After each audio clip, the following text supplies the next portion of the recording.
We welcome you to another live edition of the Sports Box, brought to you by our friends at CrowdPlay. Download the free CrowdPlay app today and use the box at sign up for 10 points. And here we go. Well, good evening, everyone, and welcome to the show that, well, when your team lays an egg on Monday night, you're not too happy about it. Only on the Sports Box Network. I am Hamilton Mike Galletta, along with my partner in crime, Brian, the Ranger Attard, and this is Highly Opinionated. Hi, Brian. That's week 11. That's the end of week 11. That means there's only so many weeks left in the year, and your team did something you don't like. My team did something I don't like. We're going to bring on Mike Velarde in just a couple minutes here. Talk about things he doesn't like about his team. Everybody's pissed off, basically, about something. Yeah, you're pissed off. You're pissed off, and your team won. So that's a great thing. You got to be fucking kidding me. Yeah. So we got a lot to talk about tonight. We got some great topics we're going to go over. Yes, we do. Holiday, and we got Mike Velarde coming on, Sports Box host, to flip out. So this should be interesting. If anybody saw it last night, he flipped out. Thought he was going to grab Paul by the neck. He just has a little more juice. He's got to get out. So we brought him on tonight to let the fire breathe. A little bit. Look, first, let's talk about CrowdPlay. Yes, absolutely. Guys, check out CrowdPlay. They had a really big event over the weekend. It's a lot of fun. It is free to play. Use code THEBOXHEAD. Sign up, get 10 free points. It's available at Apple's App Store, Google Play. It really is a lot of fun. It's totally free to play. There is no catch. I think you'll enjoy it. Take our word for it. Just so I'm on top of it and everybody knows it, there is a 35% chance of rain this weekend for the Cleveland Browns and Jacksonville Jaguars. So, with that 100% chance Jacksonville stinks, too. Jacksonville does stink, and I have James Robinson. But anyway, before we get to anything else, let's bring him on so he can get all souped up and a little bit of saucy. That is co-host Mike Velarde, Eagles fan. Mike Velarde, what's up, brother? Is my mic working? It's working. I'm sure it won't be working, Mike, after you throw it. So, this show starts an hour and a half after my son's bedtime, so I have to be a little more quieter. Yeah, I got it. He'll be up in a couple minutes. Here's the thing. We'll tee this up. All right. So the Eagles go into Cleveland. They were underdogs in the game. I don't think anybody thought they were going to win the game. They end up losing 22-17. They go 3-6-1. They got the Seahawks coming in Monday night. Browns go to Jacksonville. From an Eagles standpoint, though, this is. I've been having these discussions with people. Look, I am not an Eagles fan. I hate the Eagles, and I really don't care. But this is just my view of the whole thing, right? The question here is, look, I understand this is falling apart very quickly for this team. I get that. I understand where the angst is coming from, so on and so forth. But I'm going to ask you, because I just want to hear this from you before we give our takes here. Who is the person that you blame the most for what this team is dealing with right now? Is it the quarterback, Carson Wentz, who is not having a very good season, clearly? This is not breaking news in the Sports Box. Is it Howie Roseman, who's the architect of this roster, which has a lot of holes and a lot of weaknesses? Or is it Doug Pederson, who hasn't really been the same guy since his right-hand man went off to Indianapolis? So just what's your read on it? I have the pleasure of listening to sports talk radio in the morning on my way to work. And a lot of the blame that they were placing was on Wentz, but a lot of the callers' blame was on Roseman, which I kind of get both of them. I mean, you can't get past on the field watching the quarterback suffer what is going on right now. Listen, I do blame Roseman a little bit. As you can see, he's got a depleted, overaged left tackle, 38 years old, whatever he is, asked for more money, which they gave into to put in there. They took out a guy who was an Australian rugby player who actually played really well while he was there. And they brought this guy back, Jason Peters, to play there, and he stinks. And now actually he wants to stay healthy, of course, and he's going to stay in that spot. You know, we knew coming into this year they didn't have any wide receivers, so Roseman didn't really put anybody. I mean, yes, we had Deshaun Jackson coming back, but we knew he was going to get hurt. Everybody knew he was going to get hurt. Okay, did they really sign anybody back or go after anybody in free agency? No. Okay, so you can blame Roseman for not upgrading that position. Okay. Who do I blame? I blame the quarterback. His play is why they're 3-6-1. That's what I think. I also blame the play calling. You could blame all three of these guys. Okay. They're all to blame. It is a team problem. But if the quarterback is playing halfway decent, this team has 4 or 5 wins. 4 or 5 wins, easy. Well, I mean, the writing's on the wall, dude. Am I not right? But I go back. Okay, so the play that keeps coming up a lot is the interception that led to the pick six to put Cleveland up 7-0. And I've watched that play. Nasty, throw up in the air. Yeah, but I've watched that play no less than a dozen times, and I slowed it down and I'm watching it. And if you go back and watch that play again, I'm not going to dispute that he missed a read possibly on Reid. It was going to be a tough catch regardless. I think the play was to Sanders in the flat. But if Richard Rodgers gets a fingernail on Denzel Ward, that's a completed pass. And if you watch the play, you seem to watch the right side of the line because Richard Rodgers literally, he goes to block somebody and there's nobody there. And he's like, oh. And then the guy he gets to Carson right as Carson's throwing the ball, which gets the ball popped up in the air for the interception and the pick six. At some point, you just can't. The second interception was completely on Alshon. I went like this. Okay. I know you're a big Carson Wentz guy. I get it. I'm not a big Carson Wentz guy. I just think it's idiotic. Like they have set his extension didn't even start yet. Yeah, that's troubling. What I'm saying, like this is the ship that they're going with. Meanwhile, the roster, I think, look, we had this discussion of Wentz versus Dak, right? We can shelve it or not. I don't even care about that right now. But what I'm saying is that I've always said that Dak does less with more and Wentz does more with less. Well, now the less is becoming a problem. Now he's trying to do too much. Yeah, but they keep saying, we'll put Wentz with those guys. Wentz can't even hit anybody right now. He can't even hit a target. He's throwing balls over guys' heads. I don't care who he has to throw the ball to. Come on, man. And then, the line's not protecting him. Dude, he sat in the end zone for 6 seconds and took a sack. These are things you can't do. Mike, go ahead. I see what you guys are saying, and I agree with Mike. You got to spread the blame around, but I'll tell you what, I'm going to give you a different spin. I'm going to blame Pederson a little bit more. And I think a lot of people let this guy off the hook because of the Super Bowl a while ago. I mean, you got calls like they're down 21-17 the previous week, and he's going for 2. He's going for 4th downs where it's 4th and 7. I just think he's trying to overthink a lot of things with this. And, in that Super Bowl, when you had Nick Foles in there, you did have Reich here, and they did plan for Foles to, play the game for him. They played around Foles, and that's why it worked really well, because they didn't let him do anything that he really had to go above and beyond. They just let the game come to him. And that was the game plan. But now that Reich's gone, Pederson, you see, can't do that. And I understand that Wentz is playing bad. And listen, he's having a terrible year so far. But I think it's the coach's job to see that, kind of adjust a little bit, and try to stop this boat from sinking. And he can't. Today on the morning show, they were talking about Jason Peters. Well, he said he's not moving him. He's keeping him at tackle. Why? Because they paid him, and he's not going to take him out of that spot. What other option do they have? Everybody's hurt. Like they just set a record for rookie people making their debut in a season on the offensive line. I understand that, but you just, as a coach with Pederson, he just can't sit around and just say, well, we got injuries. That's all I can do. Quarterback's playing bad. What do you want me to do? I can't do it. He has to stop the bleeding somehow, some way. I'm not saying take all the responsibility, but as a coach, this is his job. Okay, whether it's maybe switch the play calling up or do something a little different. The things that he's doing now are not working. They are not working. They're not adding to the problem. They're adding to the problem. So he's got to change it up somehow, some way. I don't know the answer, but he's got to try to find the answer to stop this ship from sinking because they're going down fast and they got a tough schedule ahead, especially with Seattle coming in on Monday night. They're not winning the next 5 games. They're not winning one of them. I agree. They're not going to win one of those 5 games. Right. And I hope they don't. They're going to lose 5 out of 7. They might lose more than that. I hope they don't win any of them. But that's the best thing for them. Like I'm in the same boat. Now it is.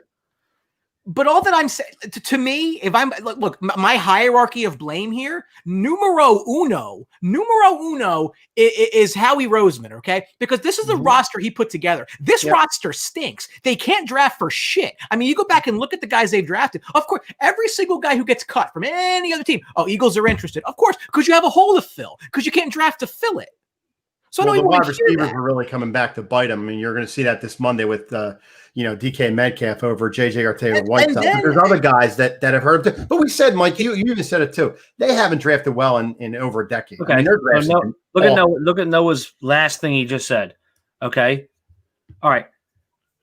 So he said in his first comment, he said Wentz has nobody, and I made this comment last night. That was a depleted roster, old and depleted roster. Okay. Who does Phillip Rivers have to throw the ball to this year? Tell me. Pascal. I mean, come on. Michael Pittman Jr. Tell me who else he'd have to throw the ball to. That is a rookie. Don't say anything. Indianapolis wins. I don't care. I don't care. Who does he have to throw the ball to this year? You tell me. T.Y. Hilton. Who's not having a good year. It's probably one of his worst years ever. Okay. Tell me who else. Michael Pittman Jr. Who else? Pascal, who stinks. The tight ends. So Jack Doyle stinks this year. What I'm saying is there's no Keenan Allens. There's no Julio Joneses. They don't have any stars. I'm not going to dispute that. But Frank Reich has a style of offense that puts people in position to win games. Highly. Okay? It doesn't matter who the quarterback is. Okay. I agree 200%, Mike. Yep. Okay. 200%. So what I'm saying is anybody could be the quarterback of that team. And Phillip Rivers stinks too, by the way. He does. He does. I'm not going to. So what I'm trying to say is Pederson has to realize whether it's 2017, and because when Frank Reich wasn't there in 2018, Wentz still had a good year until he got hurt. Okay, he still had a good year. So people say, Frank Reich. I get it, but what I'm saying is Pederson lost his balls. Okay, because he used to be a ballsy play caller. Now, all of a sudden, I don't know what happened this year, but he doesn't want to go for it when he's supposed to. He doesn't want to call the flea flickers. And he wants to – dude, they ran the ball so good, and then all of a sudden they get down 7-0, and then he wants to throw. Miles Sanders is second in yards per carry this year, and he disappears in the second half of games. Yeah, they gave him 2 carries in the second half. Yeah. That's what I'm saying. And at the press conference, Mike, they asked Pederson, Jeff McClain, I couldn't believe, asked the question, what is Alshon doing on his team? Can you ask me that? Why? It was a big pause. Oh, we got to get him more involved. Yeah, big pause. And he said, why got to get him more involved? If he's active, because $10 million. He's had 2 targets in 2 weeks coming back from injury. I don't want to hear coming back from injury. He's one of the main focal points supposedly on his team. If he's active, making $10 million, he should have 6 to 7 balls thrown at him every game. I don't want to hear, I got to get him more involved. And I don't want to hear Wentz every day, I got to be better. Got to be better. Dude, you're making $125 million. Get better. You should be better every game. But this is, and I'm getting to Doug here, okay? So we had these conversations with the boys and like, Jalen Hurts is a better fit for Pederson's offense. That is the most ludicrous thing I've ever heard in my entire life. You're a football coach in the National Football League. If the only one trick you have is getting pieces to fit your offense, you suck. And okay? Brian, I had mentioned this to Mike yesterday, and he agreed with me, is that you can't say that he's going to be better than Wentz, because here's a guy as talented as he was in college. He's never thrown a ball in the NFL yet. You can't say anything about him. But I'm not even going there. The discussion is, well, we think that Hurts fits what Doug wants to do offensively better. Okay, well, are you telling me that like Doug can't change his offense to fit the pieces that he has? You know, like look. It's not working out very well in New England right now. Bill Belichick is running a totally different offense this year than he did last year. Why? Different quarterback, different skill set, different strengths. You look at what the Rams are doing. They used to be a big Todd Gurley. Well, Todd Gurley's not there anymore. So now they're spreading the ball around a little more. They have 2 receivers, not 3. Like, you work with the pieces that you have and you put them in the best position to succeed. I don't want to hear this nonsense that, oh, well, Hurts fits Doug's offense better. Well, change the freaking offense then. And I heard you don't want to pull Wentz out of the game now because you're going to hurt his confidence. You can't. I mean, come on. I mean, seriously, we're going there now. You and Paul talked about this last night, about Tua got pulled in the Miami game, which we'll talk about. Yeah. Why can't that happen with Wentz? Because I think right now that would have long-term reverberations. Well, you know what that is, Brian? That's Brian Flores pulling a top 3 pick out of a game and saying, you know what? You got to play better. And he's got the balls to do it. But what I was saying was, if you pull Wentz now, like, you're like, okay, like we're making a change here. For the Dolphins, this is his rookie season. He is learning. The expectations aren't there. This is a team that won a Super Bowl not that long ago, so their expectations are higher than what they are. I get that, and they should be. They should be. But you make a change like that sticks, and they can't back that up. Because you're paying this guy all this money. You want to say you made a mistake? Listen, maybe you did, but you just can't walk away from the money. And you're not going to convince me. And this is the other thing too. I want your take on this, Mike. Let's just say Carson Wentz is off the Eagles roster at the end of this season or the end of next season. Don't care. He's no longer here anymore. Is there any scenario you envision where that happens, where the coach and the GM are still employed? I think that the coach goes before the quarterback does. I mean, you can't convince me. I do. In a results-oriented environment like the NFL. The only reason why I'm saying that is because for some reason, I think that it's Doug's call about Wentz. I think that it's coming from up top that they want Hurts in. I don't know if Hurts was Doug's pick. I don't think it was. Neither here nor there, right? Neither here nor there. You know who was Doug's pick and Howie's pick? Carson Wentz. Yes, you know who gave Carson Wentz the money? Howie Roseman. You don't just survive this. If this is going to be a full-fledged disaster. This ultimately comes down to Hurts was their 2nd round pick. Yeah. Okay. There was a reason why he was picked in the 2nd round. It wasn't to sit the bench and play two plays a game. It wasn't. It wasn't. You can't justify playing 2 plays a game. I told you last night. I told everybody last night. Their reasoning had to have been Wentz is getting hurt in the first 3 or 4 weeks of the season. We need this guy to be our quarterback. It had to have been, because how are you going to justify? Oh, we're going to play this guy 4 or 5 plays a game. He's going to be like our Taysom Hill. Everybody keeps saying how are you going to justify that? Yeah, and now you're going to run into the nightmare of you drafted this guy real high. You're having a big issue with your quarterback, but they won't pull him. They'll keep him in the entire year, and they won't put Hurts in no matter what happens. He has to get hurt. Yeah, that's exactly right. I am to me, you cannot convince me that in a world of salary cap and millions of dollars and just flat out business, that before this guy's extension even kicks in, that they draft his replacement. That does not make any sense at all. No, it doesn't make sense. But if it doesn't, why did they do it? Yep. Because they did not want to be stuck in the event he Andrew Lucked them. And maybe they thought that was my thing possibility. You can draft a quarterback in that spot. I'm okay with that. But you better not sign the guy to a 5-year deal if you're gonna bring in a guy that high to replace him, that just doesn't make any sense. Because it's not a replacement, and it never was. You cannot convince me that Howie and Doug are not anchor tied to Wentz. There is no way. If Wentz, then you should have just passed on that pick when it came to you. Should just passed on it because if you just let him sit there, it's a waste. They've had bigger needs for the last 5 years. Absolutely. How the linebacker go, like the freak that they're playing on Monday night. Right. Okay. Mm-hmm. Okay. Like the past 2 years that they should have picked wide receivers. Yeah. Okay. That's their and you might say, oh well, wide receivers are come and go. Bull crap. Okay? How's Jefferson look? Yeah.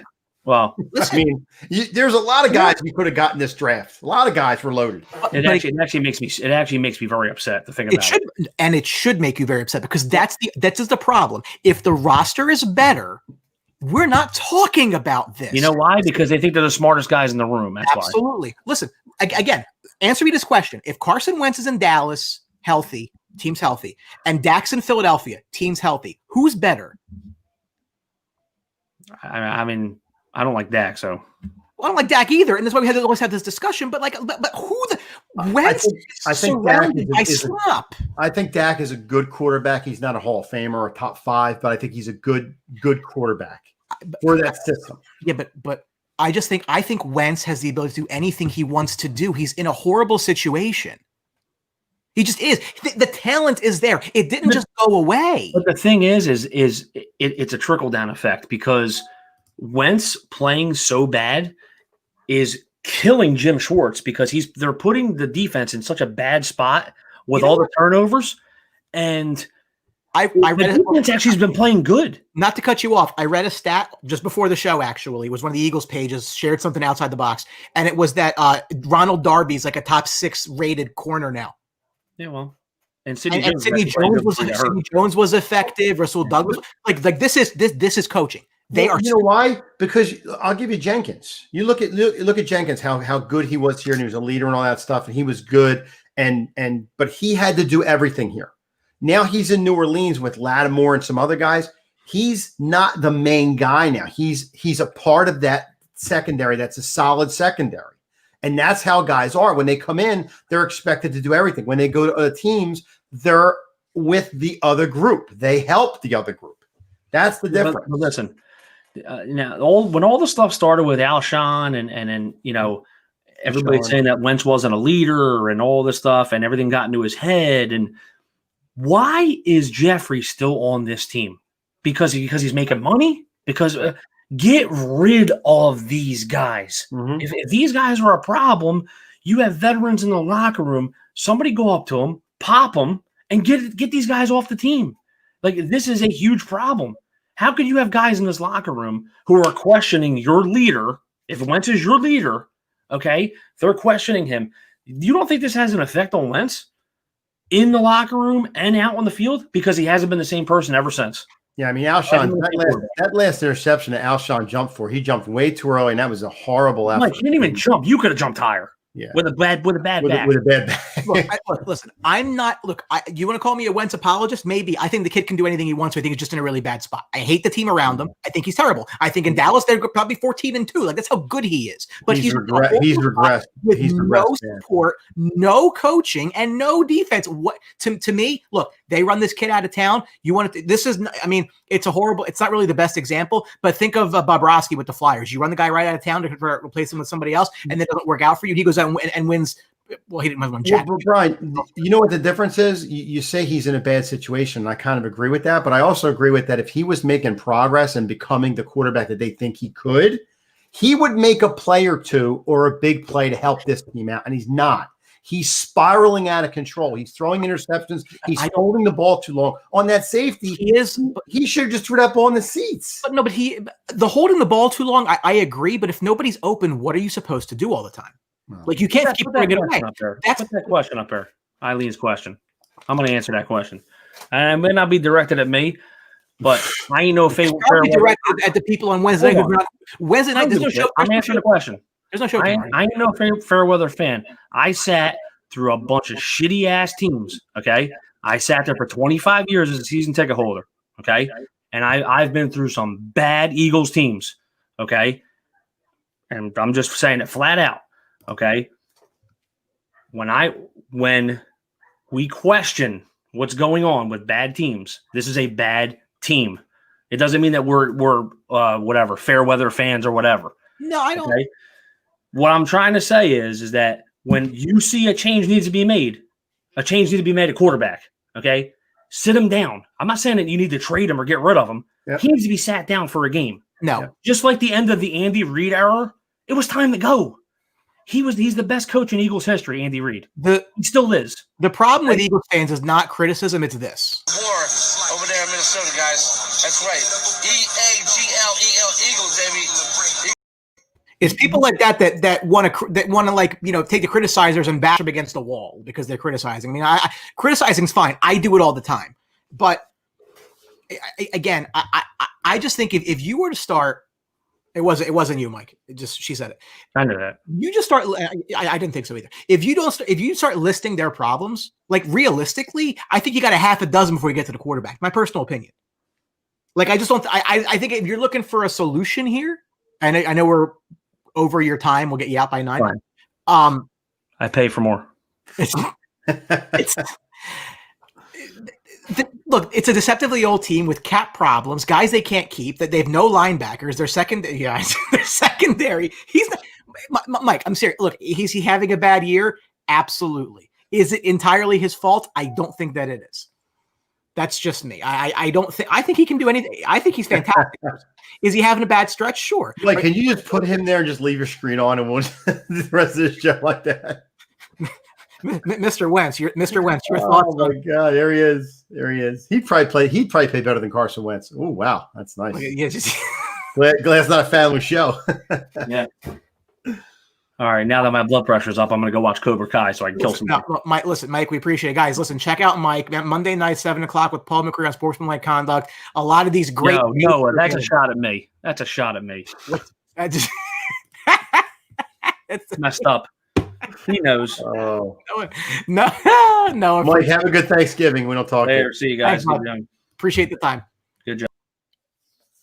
Yeah, listen again. To me, look, quarterbacks make receivers, so I'm not going to use the receiver argument. He has no protection in front of him. I think his play calling is terrible. I think his defense is very bad. His offensive line is having just massive problems. I'm not going to place this on Carson Wentz's feet. He is playing poorly. I'm not disputing that. But this is not the serious problem. The serious problem at the end of the day is the GM can't draft and the GM can't build a roster and the coach can't coach it. And if the argument is, well, Brian, Jalen Hurts fits the offense better than Carson Wentz does. Well, then change the offense because you have Carson Wentz. But how do you know he fits better? Because the guy hasn't played in the NFL. A lot of quarterbacks, he fits what we like to do. But then do something different. Right, but a lot of quarterbacks sometimes have a hard time catching up with the game. So I'm not saying he's going to be a bad quarterback. I'm not saying he's going to have a struggle. I'm just saying nobody knows yet. If you want to make that commitment, then you got to go with him. But they don't want to make that move now with this Wentz because they signed him long-term and he's their guy. The 4-year extension hasn't even started yet. No. I just need to understand. Like, this isn't like we're in year 2 and maybe like by year 3. This is year 0. It's still a big cap hit. It's huge. Like, do you think they're really going to pay this guy $66 million to go somewhere else? Nope. Come on. No. That's why the second pick to Jalen Hurts looks even worse now. We're going to get to that game.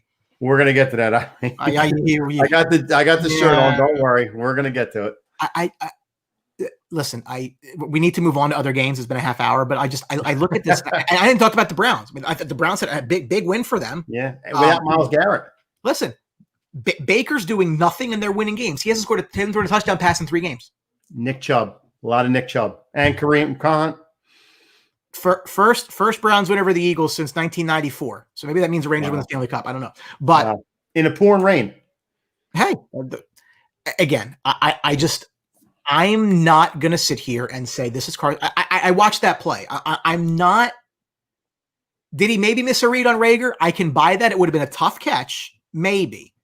But if Richard Rodgers just does this, literally gets a half a second of block on Denzel Ward, we aren't even talking about this because it's probably a 3-yard pass to Miles Sanders. Actually, if Miles Sanders doesn't fumble that first drive down the field, we probably don't be talking about because they manhandled that game up to that point, and then they just kind of fell apart. Well, clearly that was also Wentz's fault. And I'll tell you what, Eagles not going to win next week. I'm going to pick Seattle probably in Survivor. So yeah, it went from 3 to 5.5 already. So all right. So I need to ask you this question. I'm going to post this first. So we're going at it a little bit out of order here this week. Rams get a big win in Tampa Bay, 27-24. They move to 7-3. I believe they're now in sole possession of first place in the NFC West, which I'm telling you right now, I had them in 4th. So egg on my face. We both did. Yeah. They're in 1st now. Bucks fall to 7-4 against the Chiefs. There's a couple things I want to talk about, and we're going to get to the other game here. It just feels to me that two of the teams that we thought were going to be, this was potentially a Super Bowl matchup between the Bucks and the Ravens. I mean, you could have made that case, and it just feels like both of them are in free fall for different reasons, right? So again, we're going to go to game by game here, but the Ravens also lost to Tennessee 30-24 in overtime. They didn't do very well blocking the run, but another struggle game for Lamar Jackson. They've now lost, I want to say 3 in a row. I'm pretty sure it's 3 in a row. Bucks have lost 2 of 3, minus the game they blew out Carolina, who stinks anyway. But now they face 2 good teams in 3 weeks at home and lost. So, like, what's your gut telling you here? I mean, I will tell you this. I know you watched every play of that game. Wentz's 2 interceptions, I don't blame Wentz for. Brady's interceptions, no. That was all Brady. I mean, those were basically the Rams secondary catching fly balls to right field. I mean, they were not good. Yeah, I mean, you talk about that Buccaneers game. I'll tell you in a nutshell. I think. Hang on a second. Go over there, please. Go over there. So you talk about the Buccaneers game. Like I said, parenting is real. Yes, it is. It is real tonight. I think that the Bucks are not in free fall. I think that they just played a different kind of game. Brady, listen, he had that last drive, a minute and a half left. All I had to do was get in field goal range, threw it into triple coverage. I don't know why he's doing that. I think he's trying to overplay a little bit. Ramsey was covering Evans. But listen, in that game, the defense played pretty well. I mean, both defenses played really well. Actually, the Bucks should have got blown out in that game because the Rams had the ball a ton. And the Bucks stopped them midfield and certain times during the game. So I'm encouraged by that. The defense is playing well. The offense has to get more fluid. Brady has to get, down the stretch. Listen, this is where his money is. And this is why they brought him in for a minute and a half left. And he kind of dropped the ball again and didn't even shake Goff's hand after the game, which is kind of mind boggling to me. That seems to be an ongoing issue now. Like, it's not the first time. I think he's a little upset because he's having a little bit of a down year. So, I mean, I'm not worried about the Bucs right now. The Ravens, I think, are in free fall, to be honest with you. The Ravens aren't playing the way the Ravens are playing, and I think it's a part of Jackson trying to do a little bit too much. Mark Andrews, besides last game, has dropped a couple big passes. Hollywood Brown has been on the side of a milk carton. I mean, he has done nothing for this team. And now you got Ingram and J.K. Dobbins with the COVID thing this week. I mean, they're in trouble. And they play a Pittsburgh team. It's undefeated in Pittsburgh this week, which is going to be rough on Thanksgiving. And that's the thing. I mean, both of these teams are kind of, I mean, look, the Ravens more than the Bucs for sure, but they're kind of must-win games, and they're running into buzzsaws. So the Bucs get Kansas City. That ain't going to be pretty. And the Ravens get the Steelers on Thursday night. So you think about it, it's like, we said a couple weeks ago that this Seattle-Arizona game that we saw last week was a must-win for Seattle. So. Honey, nobody's here. So, parenting is real, folks. That's my son's asleep. So my wife's out, so I have my daughter. I'm at the good age, but it was a bit of a surprise game. Noah said the Rams have flown a bit under the radar all season. It's true. No, and that's an excellent point. And again, I had said before the year, I thought they were the clear 4, and clearly that's not. I mean, they've played so well. You got to give them full marks. And we talk about coaching. Listen, Sean McVay, who we kind of left for dead, and a team with cap hell, they're doing all right. I mean, you can't hate on it too much. from the Ravens, and actually, before I do that, are you buying the Rams as a contender? Yes. I think the Rams look really good. I mean, Cooper Kupp proved it yesterday, along with Robert Woods having a good day, and Goff looks comfortable back there. He's finding people over the field. I mean, they didn't throw to Higbee that much, but it's another weapon they can throw to. I mean, they looked really good spreading the ball around. Kupp had, I think, 12 catches yesterday for 140-something yards. And their first half was immense. Ridiculous. Ridiculous. Yeah. But no, I definitely think they're a contender. I hate their jerseys, by the way. Yeah. I absolutely cannot stand. They just look like they're dirty all the time. Yeah. I mean, I hate to make you go solo, but give me 2 seconds. Go ahead. Okay. Well, that's all right. I'm used to this. So, hi. It's just me right now. Listen, I mean, are you buying the Rams? Yeah. I mean, I think you kind of have to. It's a wide open NFC. It's a scenario where. Good night, Eileen. Happy Thanksgiving. How do you not the teams that you thought were going to be the leading teams? Everybody's got holes, right? Everybody has concerns, and the Rams play defense very well. I think if you start looking at these teams in the top of the NFC, they probably have the best balance on both sides of the ball. What you can say, Goff does this, Goff does that. And I'm not going to say Goff's better than like an Aaron Rodgers. Clearly not. I'm not going to go down that road. But at the end of the day, it could be the Rams. And I think before the season, everybody kind of thought that really wasn't the case unless you were a Rams fan, and maybe then even so. But you look back at this game, and some of the numbers behind it. Mike Evans now has a touchdown in each of his 5 career games on Monday night. Rams, very impressive. The second longest streak in NFL history, 32-0 when leading at the half since 2017. So welcome back, Mike. Brady 5-15 when trailing at the half over the last 4 years, 38-2 when they're winning. So for whatever reason, it's Tom, but they don't seem to come back. No, I think the Bucs are. I mean, okay. I mean, yeah, they got a tough road ahead with the Chiefs. They got the schedule's kind of tough, most of the way out. But I mean, I think they can hang with the Chiefs. Believe it or not, I think they're going to have to slow the Chiefs down somehow. That's the only way you're going to beat the Chiefs. You're not going to get in a shootout with Mahomes the way he's playing right now. So yeah, it's going to be interesting. But I think the Bucs can still hang in here. A stat I heard yesterday, which was interesting, is all the years that Tom Brady has made the playoffs, he's never been a wild card, which is phenomenal. Well, sure. Why, look at the division they were in. With all the divisions, yeah. So here's my question. So this is just ironically enough. So Jason Pierre-Paul has a pick in 2 straight games. He had only 2 picks his first 146. Yeah. I'm not even trying to make a joke out of this. How was he catching the ball? I don't know. I mean, I'm not even making it like a joke. I think he has 3 fingers. You think after that whole mess with the fireworks that he was done, and he's actually revitalized his career in Tampa. He's actually playing really well. Mike, are you ready for your Sixers? Have I ever proclaimed to be a Sixers fan? I don't think I'm a big fan. The Sixers guys are normally on Wednesdays on Baseline Jumper, and they were very happy with, obviously, the moves the Sixers made at the draft. I was in their draft show. I'm not a huge basketball guy, but I was there. Sure. You have to love the Horford trade. I mean, you have to love that. I really actually like the Josh Richardson trade. Yeah, I mean, you got all that money off the book. I mean, that's phenomenal. I mean, you got Danny Green, who's actually not a bad player. I mean, he's a little long in the truth, but listen, they'll use him for certain things. You got Dwight Howard for a year. I mean, that's fine. All right. Listen. Dwight Howard's like. I'm just telling you. This guy asked me if I'm ready. Dwight Howard. Listen, Dwight Howard's not going to sell you in the Sixers, but again, the Horford trade was really, really, really, really good. I mean, there's nothing you can hate about that. No. The picks in after Armageddon, you didn't even know what the world's going to be like in 3 years. And they got rid of Richardson too. Richardson's money too. So yeah, but Seth Curry's a shooter. Yeah. What have they been saying? That this team has having shooters. They need a shooter. Yeah. So that's our basketball talk for tonight. That's the deepest I can go in that.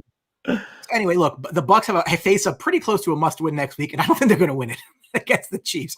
We'll talk about that, but that's not a good spot. It's a low line, which I'm surprised. But Ravens face a must-win on Thursday, and I don't think they're going to win that either. This is a look, Mike. We wake up today; they're not in a playoff spot. They're not in a wild card spot. Yeah, I'm sorry, Asia. Sorry, Asia. I was looking at the picture. I saw the gentleman in the. There's 3 people in the picture. I'm sorry. Yeah, we apologize. We could not tell. Thank you for watching. We appreciate it, Asia. No offense intended. Please, we appreciate the support. Yeah, I mean, I just look. The Ravens were winning this game by 2 scores, and they blew it. And we always talk about, hey, Lamar can't come back when he's losing.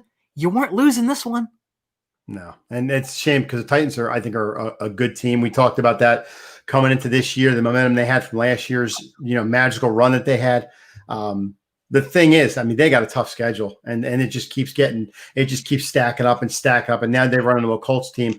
The only thing I can think of is the Titans could have a chance in this game. Colts big emotional comeback win led this week against Green Bay.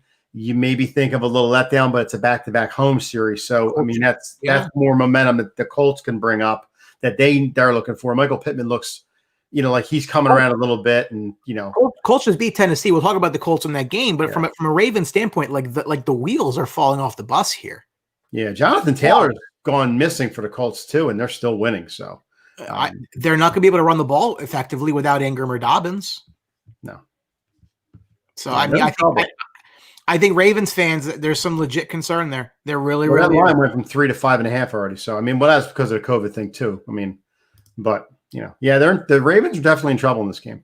And no, it's the Steelers for the sweep. The Ravens should have beat them last time they played. It feels like it's eons ago. And the Steelers probably should have lost to the Cowboys, believe it or not. But a win's a win. So as we move on, dude, I was like, they're going to screw this up.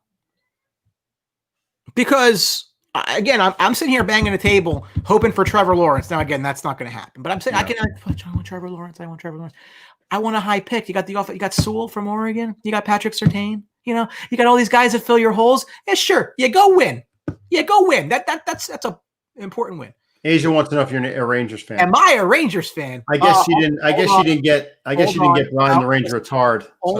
Only because Asia asked. If I was a Rangers fan, I have no choice but to show off my commercial and my baby. Oh God, no!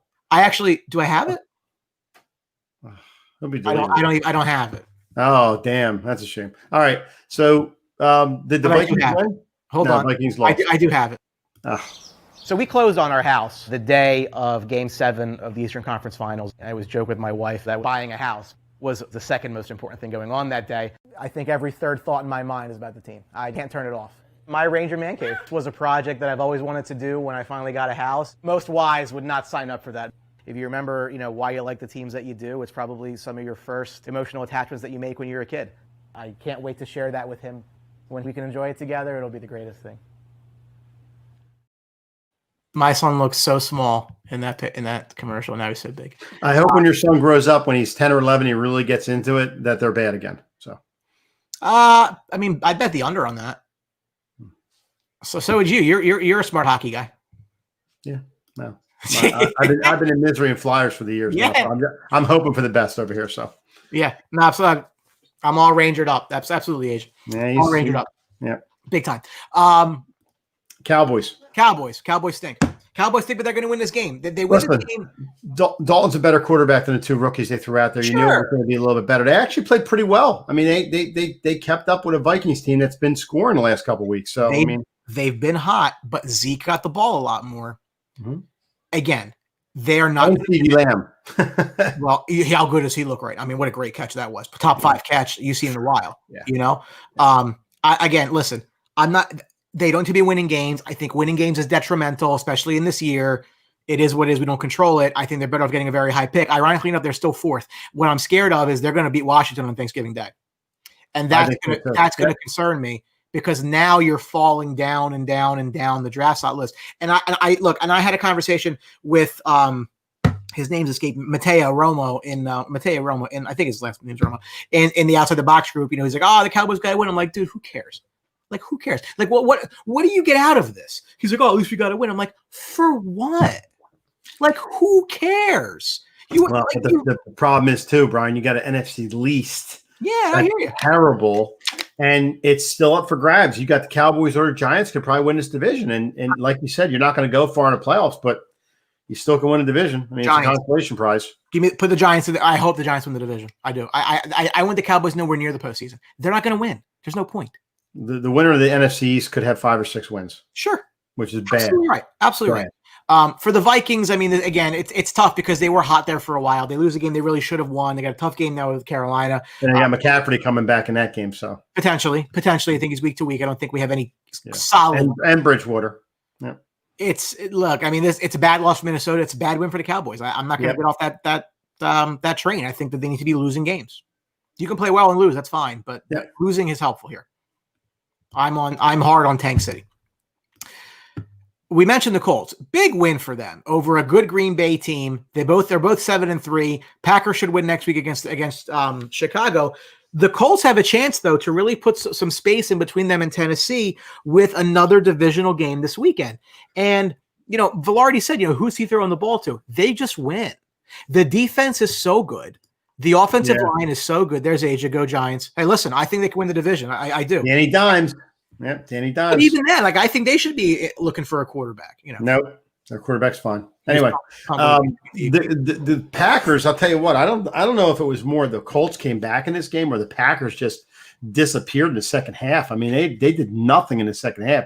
You thought Rodgers was going to come out there, slinging the ball around and finding Devontae Adams all over the place and great. And then the second half, it's like they didn't come out of the locker room. It's unbelievable. I mean, give the Colts credit. They came back and took them to overtime and won the game. But I don't know what the heck happened to Green Bay. They're a really solid team, and I think they're one of the balanced teams in the NFL, and they did nothing in the second half to help the case. Well, ironically enough, Aaron Rodgers is 1-3 against the Colts career. That's his worst record against anybody. Yeah. How crazy is that? Packers have scored at least 30 points in 7 of their first 10 games, first time since 2011. Devontae Adams, again, just unbelievable. Great player. Aaron Rodgers makes the most out of him. You got to love that. It's funny you hear about that Aaron Rodgers stat, and then something like this happens. Like your first half, you would say, "Oh, see that they're bucking that trend." Then all of a sudden, bang! The whole second half it just falls apart and goes to trend. It's just amazing. I mean, I think the Packers are going to run away. Frankly, with the NFC North, so I don't think this hurts them too much. No. But from the standpoint of making sure they get home field, we'll see where that kind of plays itself out. But again, do you think the Bears can catch them? I don't think the Bears can. No. But I think you need to make so it's kind of working out well for them, right? So you have the Bucks are floundering a little bit. The Saints have a quarterback issue, which we'll talk about. Out west, those three teams are still going to beat up on each other. So I think you're going to get a little bit of a ceiling on those wins. So Green Bay, I think, has the inside track to the number 1 seed. So I think if they can get that's big for them. Lambeau, regardless of fans or not, is not really where you want to go play your January football. It gets very, very cold. I will tell you a little bit of a sleeper pick. You talked about the Bucs. I think the Broncos beat the Saints this week. Sleeper pick in Denver. Asia, we do have baseball on the net. We talk about this show talks a lot about a variety of things, mostly football. We have it all. Football. But we have a lot of different shows on the Sports Box. We do have a baseball show we're probably going to bring back for baseball season called Diamond Cutters. So keep an eye out for that. But really, all the shows kind of touch on a lot of different things. I've been pushing for cricket, but we can't get that on yet. So. Not my forte. Generally, we during football season focus a lot on the weekend's games to kind of break them down going through. But there's a lot of content on the network. Make sure you give us a like. We really do appreciate it. Wednesday's golf, Sunday's NFL preview. We got a whole bunch of stuff going on. So always. Yeah. Noah from Friday from Sweet Tea, Noah and Garth on that show, which is fantastic. Packers make the playoffs easily. Then they're a bad defense gets them in trouble. Very possibly. I mean, they got to the title game last year. I will tell you, if that game was in Green Bay, they win that game. And that's why it's more important to get these wins right now, because they're a different team away from home. Fans are not. It's just they're just a different team away from home. I mean, I think the Bucs could have tied that game last night. I mean, all they had to do is get themselves in field goal range. Suckup's a pretty good kicker. I mean, I don't know why he was going deep. Asia was a joke. No cricket. I'm just kidding. But yeah, that game's going to hurt them. I think it's going to come back and haunt them because that's a team they could beat, and that's a team that they're going to have to beat if they're going to move forward in the playoffs. So. That's good. Yeah. No, listen, Rivers. Rivers has way more kids than Pat Mahomes. I believe it's 10 now, I believe. Unless he's going to adopt a couple more. So stupid. Pat Mahomes continues to add to his legacy. Listen, on the show on Sunday, myself, Tony, Brandon, we all said this needed to be a statement game for the Chiefs. And I think it kind of still was, because we said that they had to go out there and put the hammer down on the Raiders, the only team they've lost to this year. They didn't really do that. But what they did do is put everyone on notice that didn't already know. If you asked, don't know, you better call somebody. They can score at will. And it doesn't matter what lead you have and how much time you leave on the clock. There was about a minute and a half, if that, in that game. I don't want to take anything away from Mahomes. Mahomes is a very, very good quarterback. Best in the game. I don't think it's close. But he does have a lot of weapons. Mm-hmm. He's got Tyreek Hill. He's got one of the best tight ends in the game. He's got one of the best rookies in the league this year. I'm not saying he's a bad quarterback at all. I'm just saying I think a little bit of that success comes from having a team around him like he does, because Tyreek Hill makes him unbelievable. And Kelsey. Yeah, but I'll reverse that and say how much of their success is due to Mahomes. I mean, you can always play this game, right? Like, all right. So we talk about well, I'll tell you this: easy said. You throw Dak in that system. Do you think that Dak's not as good as Mahomes? But Dak has a lot of success. But here's what I'll say. We say a lot like, oh, how good Drew Brees is, all-time great. Well, Drew Brees found himself into New Orleans as a free agent where Sean Payton was there, and all they wanted to do was throw the ball. So you kind of have to be like, well, listen, like I understand you have these numbers, but you may have some of those numbers because your scheme calls for more passing, you do a lot of screen passing, and your defense stinks, right? So it's not as if, I don't know, like I just don't think you can always tie directly statistical output with how good you are. Dak had great numbers, mostly because this year the defense sucked. But if you talk about Drew Brees, he's got Michael Thomas. He's got one of the best receivers in the game. But he didn't always have Michael Thomas. He's got Kamara. And that's extending his career. He's got Kamara. He's got guys around him that are doing the job for him instead of Drew Brees being the Drew Brees that bails him out of all the situations. But I'm more apt to believe Mahomes is the reason the Chiefs are good versus he's helped by his supporting cast. I think it's a combination of both. I think that Mahomes is a very good quarterback, and I would never discourage that. But I also say it's a matter of he's got guys there that help bail him out in certain situations if he ever needs to. That he doesn't have to worry about them dropping a pass or something. I mean, he does make Sammy Watkins look decent. Sammy Watkins stinks. Oh yeah, with a guy like that, absolutely. McCall Hardman. I mean, he's got guys there that he makes better, without a doubt. But I'm just saying, push comes to shove, he's got guys that'll make big plays for him. They're 15-1 now in their last 16 games. I mean, that's impressive. They're 19 on Bell in the back. Yeah. If they need him. Andy Reid's now 19-3 following a bye week. That's the most among active coaches. Chiefs have still not lost multiple division games since 2014. And Kelsey, who you mentioned, had 100+ yards in 3 straight games. I mean, it's very good. I mean, look, this is the best team in football. I don't care about the Steelers' record. I don't care about any of that. They have not let up from last year. They might be better than last year, and that's scary. Bucks' only shot at beating them is slowing them down. Yeah, and Brady hasn't had 2 bad back-to-back games in a while, so that's comforting. But you got a Chiefs team in here that's rolling right now. So. But Brady can have a good game and they still get blown out. Sure, their defense has to come through like they did this week. Very much so. I mean, I think that they're in a rough for the Raiders. Listen, to ask them to beat the Chiefs twice, I think. Come on, but I think you cover Kelsey more than anything this week. So. Yeah. Falcons defense useful as a chocolate firefighter. That's great. Can I use that? They're good. No, I like That's classic. I like that. And I'm glad you brought it up because that's the next team. So you know what's funny? So I am in a Facebook group chat with somebody who's going to remain nameless because we do not mention this person's name on our programming because I don't like him. But we're in this group chat, right? And all this guy talks about is how he loves Matt Ryan, loves Julio Jones, Okay.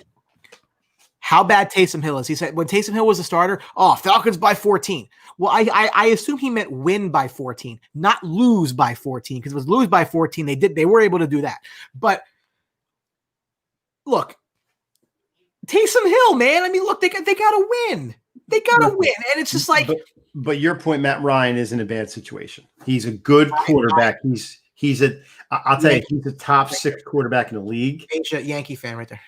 And I'm a Mariners fan. So long-suffering Mariners fan. Yeah, if you're a Mariners fan, you suck. So anyway, but Matt Ryan is a top 6 quarterback in a bad situation. He's got weapons around him. He's got an offense that lately has been moving the ball and scoring, but this week ran into a good defense. But listen, okay, but I'll give you this, though. We just got done talking about Drew Brees and statistical output given your offense and your defense, right? Right. Matt Ryan might be the poster child for that. Well, you also have Raheem Davis there, too. So Raheem Morris, I mean. So. The coaching change has been very good. Yeah, shot in the arm for them. Yep. But what I'm saying is the people that want to crown Matt Ryan, and this is not to take a shot at Matt Ryan. I will take shots at Matt Ryan because I think it's fun. But right now, specifically, to be fair, Matt Ryan's got a lot of gaudy numbers with not a lot to show for it. At the end of the day, he's in a situation where he has really good offensive talent around him. Never really had much of a running game, to be fair. Never had much of a defense, to be fair. Therefore, the primary point of the Falcons' offense was air the ball down the field, Julio Jones, Roddy White, so on and so forth, all throughout the years, Calvin Ridley now. So you can say whatever you want, but you have to be fair. Matt Ryan is maybe a little overrated. I think Matt Ryan needs to change his scenery. I don't think it'll happen, but I think he needs to change his scenery. He could probably get 3 more years. He could probably do a Tom Brady. I am not a Seahawks fan, I am a Buccaneers fan, and I'm a Seattle Mariners fan, which is Mike admittedly has a very strange connection with his teams, and he'll admit that. Yeah, in 1979, I'll show my age a little bit, but when I first started watching football, I saw the Bucs play the Rams. Alex Yergin in the watch party said Mariners, LOL. No, go ahead. As you were. That's all right. When I first saw the Bucs, they lost 9-0 to the Rams. I memerized the whole team with the Bucs, and I've been a fan ever since. I had seasons down there for 7 years before I got married. I used to go to 2 games a year, put the rest on eBay. I'm a diehard. Brian knows it. He's only known me for a little while, but he knows I'm a diehard Bucs fan. And the Mariners, I fell in love with them when I saw Ken Griffey Jr. as a rookie. So, and I followed them. I mean, I've been miserable ever since because they've been terrible. The only team to win 116 games and get beat in the first round by the Yankees. But listen, I'm the kind of guy who you stay with your team regardless of the good years and the bads, and it's always going to pay off. Like in 2003 when the Bucs won the Super Bowl. Basically, a lot of like Mike's baseball fandom can be summarized with, "You've got to be fucking kidding me." Pretty much, yeah, exactly. That's pretty much that sums it up right there. Mariners fan is misery. Yeah, misery. So Alex said he's with us for the ride home. He's stuck in traffic. Sorry, brother. I work from home. I live in this room like 12 hours a day. It's nuts. I'm actually, we are both from South Jersey. We live in Hamilton. It's a small town. Yeah.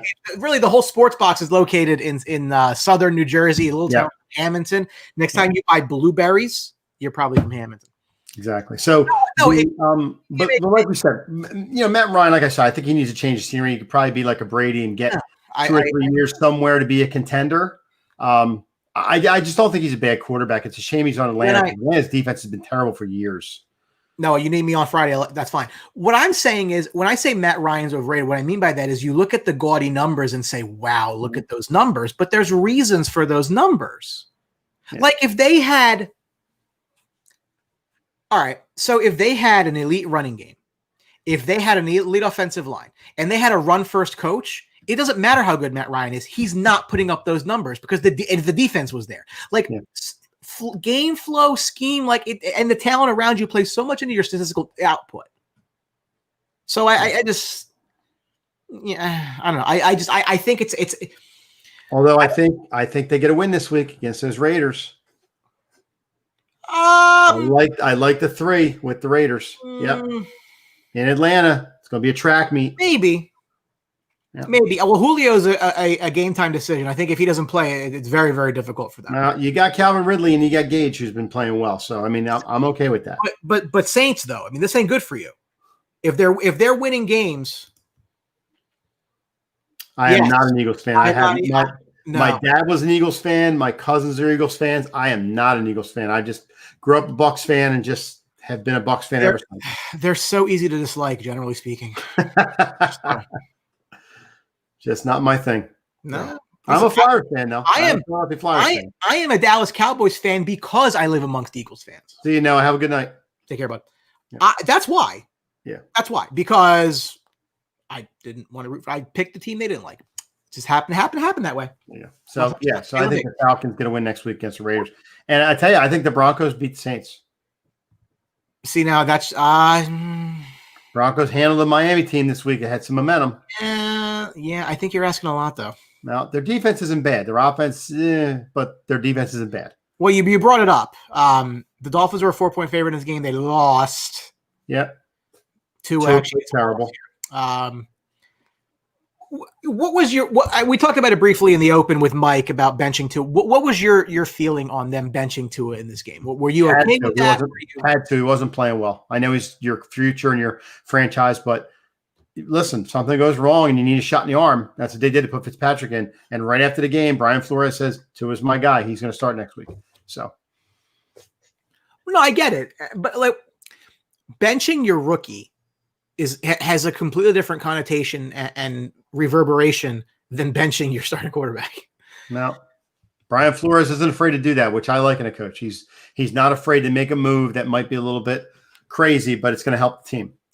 So Garth from Sweet Tea, he grew up in upstate New York and Vermont area, all Pats fans, and he went with the Chargers. Yeah, it happens. I mean, you grow up with your certain team for a certain reason. That's just the team I grew up with. I mean, I've been a diehard fan for years. And I'm not stopping now. I've always said, I think that once you get to like age 12, like that's your team. Like you can't, like it's like a religion. Like you don't change it. I mean, listen, people say you got to be a fan of the team around you. No, you don't. You don't. I mean, you really don't. I mean, I'm a Flyers fan because I followed Flyers hockey when I was little. I mean, that's just the way it was. I was a big Hextall fan growing up. So, but we could do a show on our growing up, and it'd be amazing, like a bio, show. We can talk more hockey whenever you want. Sure. But look, it's a win for the Broncos. I was surprised by it, but I wasn't surprised by it because it's hard. Listen. The Dolphins are so far ahead of schedule right now. Like you can even be mad. Like if you're a Dolphin, defense is playing well. You can say this is a winnable game, and I completely agree with you. And they probably should have. Mm-hmm. They didn't. I'm not going to nail Flores to the wall for it. I mean, really, the defense let them down. The Broncos had over 450 yards in this game. They allowed fewer than 225. That's the first time this has happened for them in 24 games. It's just Asia, I'm just getting the whole interview tonight. Asia, I was a Seattle Supersonics fan back in the day, but when they moved to Oklahoma City, I stopped following them. Of course, they drafted Durant the last year that they were there and left. I thought I was going to get a winner then, and they're gone. I was a Lakers fan. I was a big Kobe fan back in the day, but unfortunately now I don't really follow basketball that much. If anything, maybe you say I'm a Toronto Raptors fan, believe it or not, because my office that I work for, they're up in Toronto, and I hear they talk about the Raptors all the time. The Tampa Bay Raptors, by the way. It's actually kind of funny. Ironically enough, they're going to be playing Tampa. Yeah. Dolphins get a win next week, so it's okay. Yeah. Clearly. Jets covered, by the way, this week. By the way, Jets cover. What's the line? No, the Jets covered last week. They were getting 9.5, and they lost by 8. Sure. Garth was really happy about that. Yeah, exactly. I just want to thank the Detroit Lions for costing me money because I thought, hey, you know what? Listen, go ahead. No, I'm good. Oh, okay. I'm just shutting the door real quick. That's all. You're fine. So, the Detroit Lions pissed me off because, hey, look, there's no Teddy Bridgewater. You had a nice game the week before. You're going on the road. This team stinks. I think I'll bet the Lions -3. Right up my ass. I took the Lions too. Yeah, they disappointed me. They didn't play well at all. And I thought PJ Walker wouldn't do anything with them and played well. He really, did his job. Every time they came on the red zone and showed the game, Carolina had the ball. So, I mean, Detroit couldn't do anything. So, yeah, we did talk about that. Very big implications. That's going to be one of the games of the weekend, Garth. I just don't understand this. Listen, it's funny because that's my fault, right? Matt Patricia knew I was betting on him after I said they were left for dead a couple weeks ago. They decided to put up an offer. How do you put up 0 points? How? I don't know. Oh, hang on one second. Tough night for you, bud, huh? Lions shut out. The Lions were shut out for the first time since week 6 of 2009. 2009. Panthers became the first team since the 2012 Saints to shut out an opponent after allowing 45-plus points the week before. And to tell you how bad it was for the Lions, the Panthers defense had 5 sacks on the Lions. Coming into the week, they had the 11 all year. So 50% up in their sacks in one game. So, listen, neither teams are going to the playoffs. Patricia should still be fired. I'm not even getting off that train. That needs to happen. But for Carolina, you get a win. Okay. 4-7, and ho-hum. This is not really an important year for them to really do anything much. Mike will be back. Steelers, though. So Steelers, ho-hum. I mean, 10-0. They get the Ravens on Thursday night, Thanksgiving night. We'll see where that goes. Jaguars fall to 1-9. That's 9 straight losses. They will host the Cleveland Browns. This was the third game in NFL history between a team that had a 9-game winning streak and a team with an 8-game losing streak. And it's the third time that the team on the win streak has won that game by at least 15 points. So there's usually a reason for it. So in a case like this, for Jacksonville, they're looking at the draft, and I think that one win is going to cost them Trevor Lawrence, as sick as that is. And it's probably, in Justin Fields territory. But that's what happens is you win these games, and they're going to be like, oh, I can't believe we won that game, and it cost us a great quarterback. Yeah. Oh, hey, I'm back. Steelers, Jags, Mike? Yeah, Jacksonville, God, they let me down. I didn't take Jacksonville, but I thought they would be hanging in this game a little bit. I thought that they would go down to Jacksonville. They would struggle a little bit down there, but, Jacksonville, no problem. They just got plowed over again. James Robinson, only 73 yards. Couldn't run the ball at all. Couldn't throw the ball. Rookie quarterback. Yeah, it was an easy rollover by the Steelers. I mean, look, Chase Claypool is like in some rarefied air right now. First receiver Super Bowl era with 10-plus touchdowns in their first 10 games. I mean, he's on my fantasy team. I'm not that smart, but makes me look really good. And they just keep like piling up receivers. It's nuts. Ravens tough sledding Thursday. I mean, with all those guys with COVID and things like that. I think they're almost an impossible spot. And the way they're playing, I mean, it's going to be rough. So I think they're almost in an impossible spot. And the Browns, Jacksonville, remember, there's 35% chance of rain in Cleveland. How about Alex Smith winning a game for the first time in 742 days? And the downside, how about Joe Burrow tearing up his knee? Yeah, or his knee up. That's tough. He's probably going to miss 2021. I mean, 9 to 12 month rehab. I mean, these guys get top-notch care, and they get a lot better than me and you would get better. But I mean, that's a bad injury he has. But that's great for the Bengals. Yeah, it is. I mean, like just be real. They're not going to win a Super Bowl right now, even with Burrow. Go get yourself high picks. We can have this discussion all day long about what is more important to you when that you have your quarterback. Help him. Yeah. Go get Sewell. Your offensive line needs significant help. Go get it. Yeah. No, I agree. AJ Green's touchdown in the second quarter, his first touchdown since week 8 of 2018. Remember, he missed all of last year with that injury. Just look, Washington here at 3-7. I mean, what, they tied for first place? We're close to it in the NFC. It's so bad. Yeah, Danny Dimes is going to have a good game against Cincinnati, I think. Yeah. Look, I'm not going to sit here.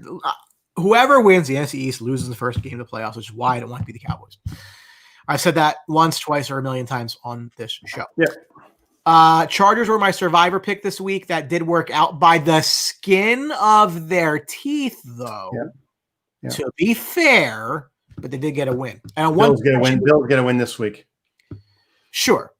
But, you look at things from a Charger perspective. Right now, it's just all about Justin Herbert. 5 games with 300-plus passing yards this season. It's a franchise rookie record. He almost had 300 yards at the half. Most by a rookie since 1991 in the first half. Love the Dolphins, too, this week. I mean, how can you not? Fortunately, I believe I took Miami in Survivor already, so I can't take them again. But I would like to. My strategy has been just follow the Jets around. I probably took Miami when they played the Jets before the first time. Actually, come to think of it, where they shut the Jets out, if I recall correctly.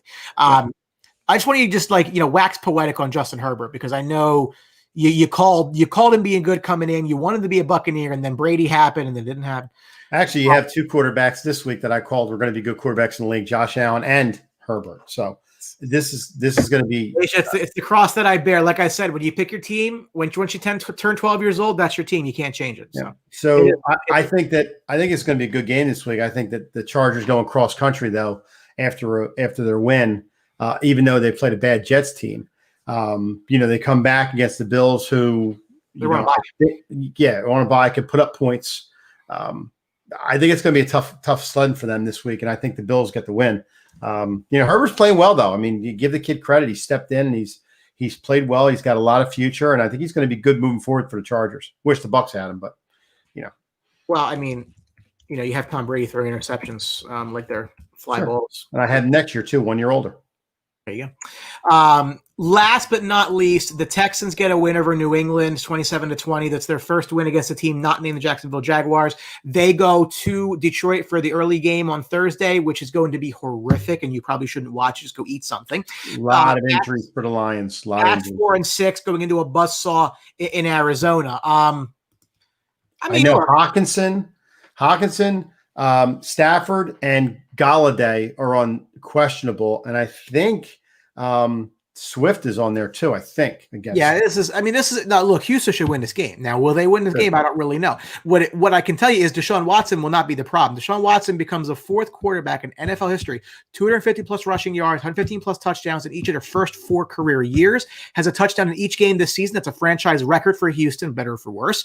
8th quarterback history to have 19 plus passing touchdowns each of their first 4 years. He is not the problem. Defense is the problem. They're now 40-4 when leading at the half since 2014, so give them full credit there. For the Pats, it's just, what are you going to do? I mean, look, they got a win last week. They had no business winning against Baltimore. Cam Newton stinks. Okay, that's what the problem with the Patriots is. Yeah, stinks. It's not good. We'll see where they end up longer term. Both of these teams are not going to make the playoffs. Clearly. Mm-hmm. No, listen. So Asia, it makes sense. I live in southern New Jersey, so my hockey and baseball teams are up in New York. When you live here and you're surrounded by those Eagle fans who I cannot stand, it became very easy to root for the same team that they hated, which was the Dallas Cowboys. It could have been the Chargers, it could have been the Seahawks, it could have been anybody, but it happened to be the Cowboys. So it is what it is. That's a wrap. Well, last but not least, I just wanted to touch on this briefly. NHL season continues to get delayed. Talk of potentially maybe losing the whole year. The owners are playing a little bit of hardball with the players. They just negotiated a CBA not that long ago, and they're trying to get more escrow money. There's the potential they could lose the whole year here. And to be honest with you, I'm okay with that. Hockey needs people in the stands, and if they can't get people in the stands, they're going to lose money. Yeah, no, I agree. I heard that too, that they're going to possibly, delay the season, if not lose it. I mean, it could just top off the year of COVID. I mean, I thought with the vaccine coming out, everything would be, getting a little bit better. Who knows? I mean, I don't know if they should be making that decision yet. They should probably wait a little bit longer, but I know things got to get put in place for that. I don't think they lose the whole season. I think it's pushed forward a little bit again. I don't know if you can go into summer with this again like you did last time, but I think it's a shortened season if worst case scenario and they get something out of the NHL. So I'm perfectly fine. Hopefully if they decide to skip the season, they also keep the draft order. Keep an eye out. We're going to have some NHL guys coming soon. Yes. So we're working on some guests, bringing everybody. Listen, the Sports Box loves bringing guests on. We have a long litany of celebrity guests that we've brought on.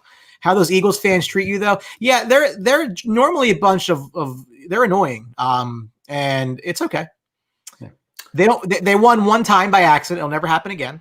And we just deal with it. That's it. So because we're like that. Right now, they're all crying and they're upset because, everybody sucks on their team. 3-6-1 still leading the division. That's bad. So whoopity-doo, Basil. So that's a wrap. So that's our another great show tonight for Highly Opinionated before the Thanksgiving holiday. I want to thank everybody for watching, especially Asia for giving me the interview tonight. That was very nice. Thank you. Well, thank you for watching, Asia. We appreciate it. Give us a like and keep following us. But before we get out of here, Brian will tell you a little bit about crowd play. As I mentioned at the start of the show, you got to get into crowd play before Thanksgiving. They're going to have a lot going on for Thanksgiving. It's a lot of fun. Download the free app. It is on Apple's App Store, Google Play. It is totally free to play. Use code THEBOX at sign up. Get 10 free points. A little more information about our friends over at crowd play.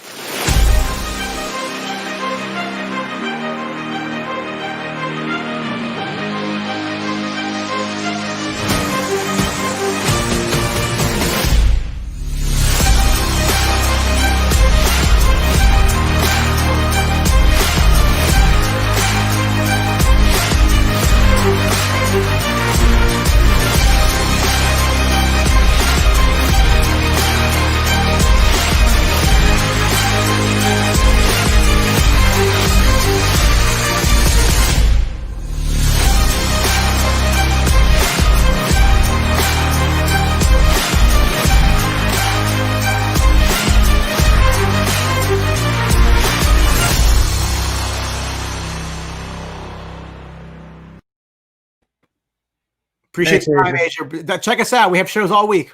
Yeah, absolutely. So for myself, Hamilton, Mike Galletta, and Brian the Ranger Attard, this is the Highly Opinionated Show. We want to say thank you for watching.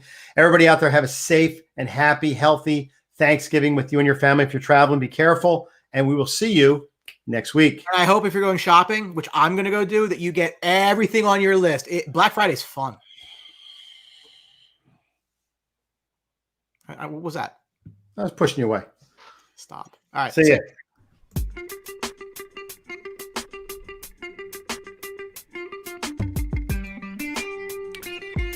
Thank you for watching the Sports Box. Follow us on Facebook at Sports Box Show, Twitter at Sports Box Show, Instagram at The Sports Box Show. Find us on YouTube and join Outside the Box, our Facebook sports discussion group. The Sports Box is brought to you by our friends at CrowdPlay. Download the free CrowdPlay app today and use promo code THEBOX at sign up for 10 points. See you next time.